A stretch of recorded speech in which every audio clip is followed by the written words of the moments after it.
everybody, welcome back. We're here at the Runners Roost Denver location with my friend Phil, event coordinator here, and he also leads the Happy Trails running group every month for the Roost. Welcome, Phil. Hi, thank you for coming by. Yeah, no problem. So we're going to talk about trail running or running in the winter, not necessarily just trail running, because as we've seen this last week, there's been some inclement weather. I personally prefer not to run on treadmills and enjoy getting a little bit of sunshine in these darker months. So you're here. So your first option that we recommend is starting off with a good trail shoe, and that's why we're over here in Trail World.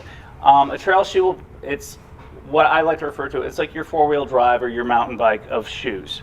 It provides a little bit better traction, a little bit better protection up on top, and they're generally a bit warmer. I would next layer that with a nice pair of merino wool socks to keep your feet nice and toasty and warm. If that doesn't quite cut it though, if say you're running on packed snow and ice, a nice, easy, cheap option is to take 3/8" sheet metal screws and just you kind of use little guide holes. I've started one here. Kind of poke it in and then just kind of like screw it in there like that. I usually like a diamond pattern up front and just a couple in the back to keep for slipping on the ice and snow. So Phil, for this, is there anything like on the internet or something that people can go look at? There is definitely videos, how-to videos on YouTube. I remember reading about it in Trail Running Magazine about 4 years ago, and have had success. I generally use an older shoe that, you know, I got my use out of it in the summer. I know it's a comfortable shoe. I like it. It's not quite my go-to anymore. It's a great option. There are some options available. We carry a product here called Yak Trax Run. My friend over here said it looks like chains for your shoes, and then kind of like adding a set of chains for a little bit more inclement conditions. So it has a coiled system in the back, prevents the heel from slipping, and the new Yak Trax Runs are nice.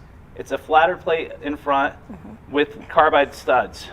You can see how I have it, and this is actually just a road running shoe that I have it on, and that works perfectly fine as well, but it just provides a little extra traction on the bottom to give you a little more confidence while running.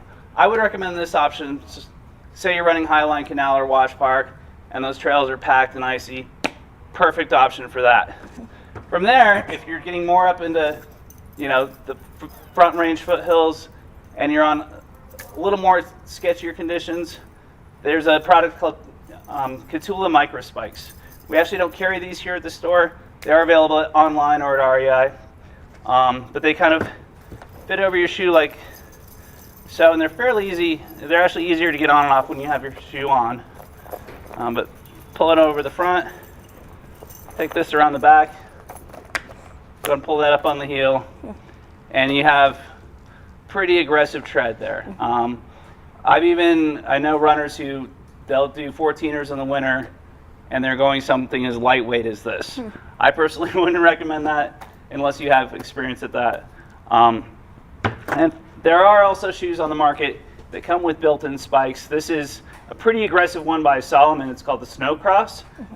So it has a regular Salomon shoe built into it, and then a nice protective snow boot over the top, zips up with carbide spikes built in. So this is something I would recommend. Say you're doing the Vale Hill Climb or the Aspen Hill Climb, something like that, where you're up at 10,000 feet. It's probably 10 degrees below zero. These are going to keep your feet warm, and you're going to get to the top of the mountain in one piece. And that's about it.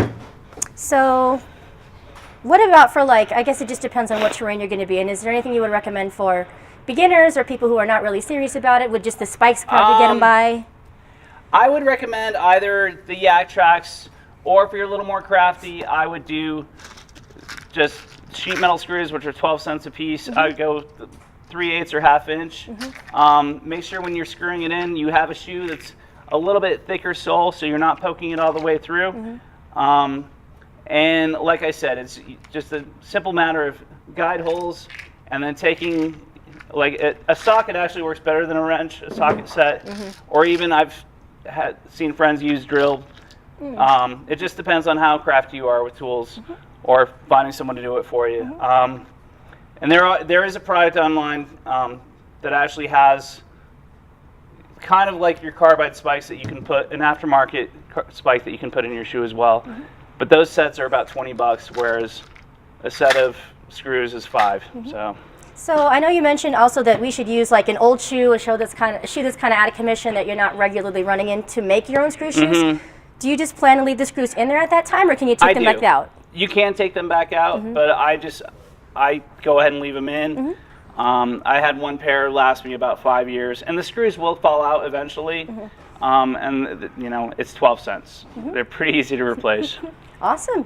Sounds good. All I right. learned something here today. Thank you so much. Thank you. Good for having you. Thanks for having us. Enjoy your winter running, all right? And remember, there's no such thing as bad weather, just bad gear.